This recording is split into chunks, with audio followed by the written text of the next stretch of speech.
പ്രിയമുള്ള സുഹൃത്തുക്കളെ, സമകാലികത്തിൻ്റെ മറ്റൊരു അധ്യായത്തിലേക്ക് എല്ലാവർക്കും സ്വാഗതം. അപ്പോൾ ഇന്നത്തെ വീഡിയോയിൽ ഞാൻ നിങ്ങളുമായി പങ്കുവെക്കുന്നത്, ഇന്ന് കേരള സംസ്ഥാന സർക്കാർ ഒരു പരസ്യം എല്ലാ മാധ്യമങ്ങളിലൂടെയും പൊതുജനങ്ങളുടെ അറിവിലേക്ക് വേണ്ടിയിട്ട് പുറത്തിറക്കിയിട്ടുണ്ട്. അതായത് ആ പരസ്യത്തിൽ പറഞ്ഞിരിക്കുന്ന കാര്യങ്ങൾ വളരെ സുപ്രധാനമായും നിങ്ങൾ അറിഞ്ഞിരിക്കേണ്ട കാര്യമാണ്. ഇന്ന് നിങ്ങളുടെ വീട്ടിലെത്തിയ പത്രമാധ്യമങ്ങളിലൊക്കെ നിങ്ങൾ പരിശോധിക്കുകയാണ് എങ്കിൽ ഇത്തരത്തിലൊരു പരസ്യം നിങ്ങൾക്ക് കാണാൻ സാധിക്കും. ഇത് കേരളത്തിലെ APL BPL വ്യത്യാസമില്ലാതെ എല്ലാ റേഷൻ കാർഡ് ഉടമകളും ചെയ്തിരിക്കേണ്ട കാര്യമാണ് എന്നാണ് നമ്മൾ മനസ്സിലാക്കേണ്ടത്. അതായത് ഇത്തരത്തിൽ ചെയ്യാതിരുന്നാൽ ഭാവിയിൽ നിങ്ങൾക്ക് റേഷൻ നഷ്ടപ്പെടുമെന്നും അതോടൊപ്പം തന്നെ നിങ്ങളുടെ റേഷൻ കാർഡ് ഉപയോഗിച്ച് ഏതെങ്കിലും ക്ഷേമനിധികളിലോ അതല്ലെങ്കിൽ സർക്കാരിൻ്റെ ആനുകൂല്യങ്ങൾക്ക് നിങ്ങൾ അപേക്ഷിക്കുകയാണ് എങ്കിൽ നിങ്ങളുടെ റേഷൻ കാർഡ് നിരസിക്കപ്പെടുമെന്നും ഇത്തരത്തിലുള്ള ആനുകൂല്യങ്ങൾ നിങ്ങൾക്ക് ലഭിക്കില്ല എന്നുമാണ് നിങ്ങൾ മനസ്സിലാക്കേണ്ടത്. അപ്പോൾ ഇന്ന് പുറത്തിറക്കിയിരിക്കുന്ന സർക്കാരിൻ്റെ ഈ അറിയിപ്പുമായി ബന്ധപ്പെട്ട കാര്യങ്ങൾ നമുക്ക് പരിശോധിക്കാം.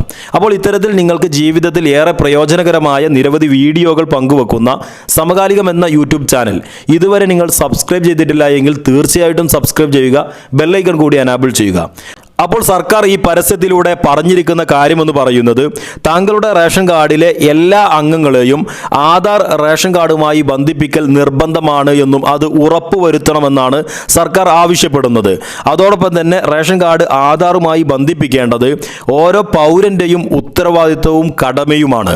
സംസ്ഥാനത്തെ മുഴുവൻ റേഷൻ കാർഡുകളും 2020 ഒക്ടോബർ മാസം തന്നെ ആധാറുമായി ബന്ധിപ്പിക്കണമെന്നാണ് സംസ്ഥാന സർക്കാർ ഈ പരസ്യത്തിലൂടെ പറയുന്നത്. ഇനി ഏതെങ്കിലും കാരണവശാൽ നിങ്ങളുടെ ആധാർ കാർഡ് റേഷൻ കാർഡുമായി ബന്ധിപ്പിക്കാതിരുന്നാൽ ഭാവിയിൽ റേഷൻ നഷ്ടപ്പെടുമെന്നും അതോടൊപ്പം തന്നെ ഏതെങ്കിലും സർക്കാർ ആനുകൂല്യങ്ങൾ ലഭിക്കുന്നതിനോ ക്ഷേമനിധി ആനുകൂല്യങ്ങൾ ലഭിക്കുന്നതിനോ നിങ്ങൾക്ക് റേഷൻ കാർഡ് സമർപ്പിക്കേണ്ടി വരുന്ന സാഹചര്യങ്ങളിൽ ആധാർ നമ്പറുമായി ബന്ധിപ്പിക്കാത്ത റേഷൻ കാർഡുകൾ സമർപ്പിക്കുകയാണ് എങ്കിൽ അത് തള്ളപ്പെടുമെന്നും സംസ്ഥാന സർക്കാർ ഈ പരസ്യത്തിലൂടെ കൃത്യമായി പറയുന്നുണ്ട്. ഇതിൽ സർക്കാർ റേഷൻ കാർഡുമായി ആധാർ ബന്ധിപ്പിക്കണമെന്ന് പറയാനുള്ള കാരണം കേരളത്തിൽ എവിടെ നിന്നും റേഷൻ വാങ്ങാൻ സാധിക്കുമെന്നുള്ളതും അതോടൊപ്പം തന്നെ ഇന്ത്യയിലെ 26 സംസ്ഥാനങ്ങളിൽ നിന്നും കേന്ദ്രഭരണ പ്രദേശങ്ങളിൽ നിന്നും നിങ്ങളുടെ റേഷൻ കാർഡ് ഉപയോഗിച്ചുകൊണ്ട് ഇന്ത്യയിൽ ഒരു റേഷൻ കാർഡ് എന്ന രീതിയിലേക്ക് മാറ്റപ്പെടാൻ വേണ്ടിയിട്ടാണ് ഇത്തരത്തിൽ ചെയ്യാൻ വേണ്ടി പറയുന്നത്.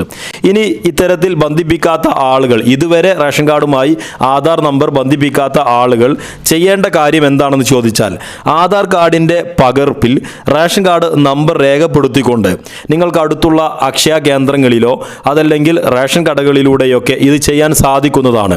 അതോടൊപ്പം തന്നെ www.civilsupplieskerala.gov.in എന്ന വെബ്സൈറ്റിലൂടെ ഓൺലൈനായിട്ടും ഇത്തരത്തിൽ ആധാർ നമ്പർ ചേർക്കാൻ സാധിക്കും. അപ്പോൾ ശ്രദ്ധിക്കേണ്ട ഒരു കാര്യം, കാർഡിലെ ഒരു അംഗത്തിൻ്റെയെങ്കിലും ആധാർ ചേർത്തിട്ടുണ്ടെങ്കിൽ മാത്രമാണ് ഈ സൗകര്യം നിങ്ങൾക്ക് ഓൺലൈനിലൂടെ ചെയ്യാൻ സാധിക്കുകയുള്ളൂ എന്ന് പ്രത്യേകം ശ്രദ്ധിക്കണം.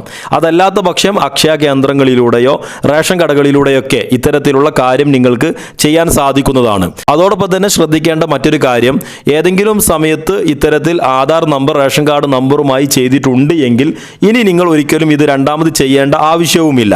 അപ്പോൾ ഇത്രയും കാര്യമാണ് ഇന്നത്തെ വീഡിയോയിൽ ഞാൻ നിങ്ങളുമായി പങ്കുവച്ചിട്ടുള്ളത്. വളരെ ഇൻഫോർമേറ്റീവായ ഒരു കാര്യമായതുകൊണ്ട് തന്നെ സാധാരണക്കാരായ ആളുകളുടെ അറിവിലേക്കായി പരമാവധി ഷെയർ ചെയ്യുക. നിങ്ങളുടെ അഭിപ്രായങ്ങൾ, നിർദ്ദേശങ്ങൾ എല്ലാം കമൻറ്റ് ബോക്സിൽ അറിയിക്കുക. അപ്പോൾ മറ്റൊരു വീഡിയോയിലൂടെ നമുക്ക് വീണ്ടും കാണാം. എല്ലാവർക്കും നമസ്കാരം.